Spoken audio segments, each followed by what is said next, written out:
Hello, boys and girls. Today we will read a book, The Gruffalo's Child.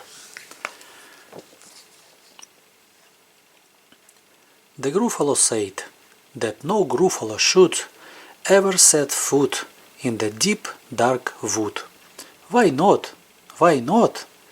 Because if you do, the big bad mouse will be after you. I met him once, said the Gruffalo. I met him a long, long time ago. What does he look like?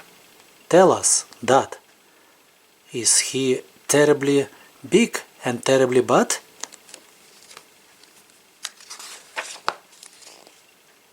I can't quite remember, the Gruffalo said.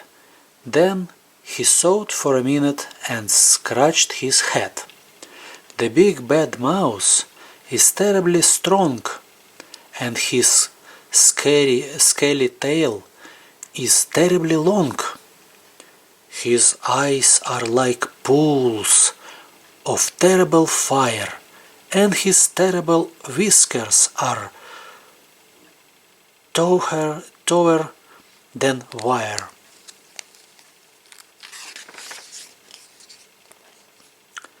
One snowy night, when the Gruffalo snored, the Gruffalo's child was feeling bored.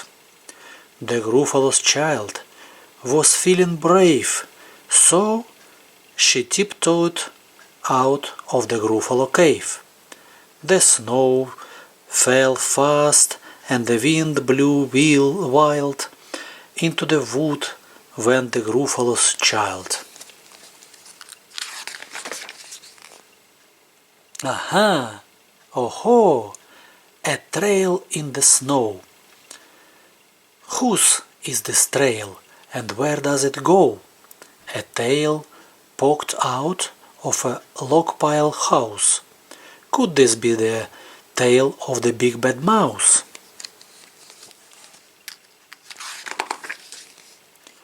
Out slid the creature. His eyes were small. And he didn't have whiskers. No, no at all. You are not the mouse. Not I, said the snake. He's down by the lake eating Gruffalo cake.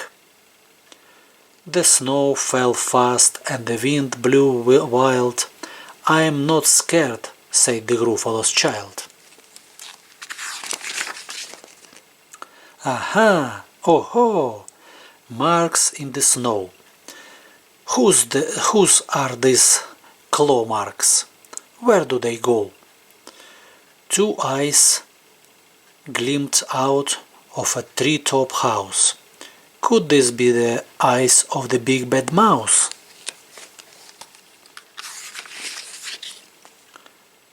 Down flew the creature. His tail was short, and he didn't have whiskers of any sort. You are not the mouse. Towhoo, not I.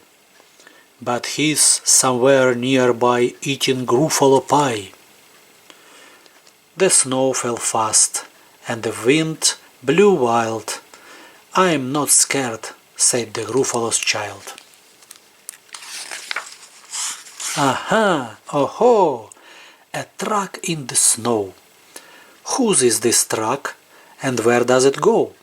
Whiskers at last, and an underground house.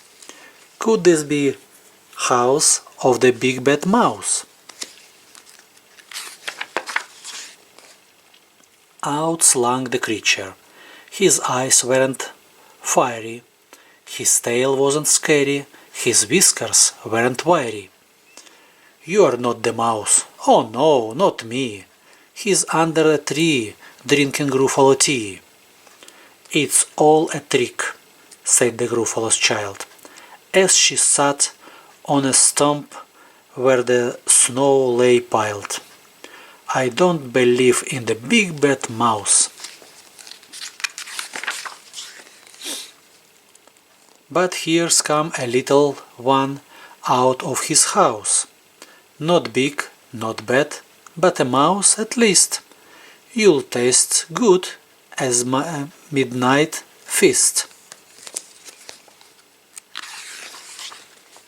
Wait, said the mouse, before you eat. There's a friend of mine that you ought to meet.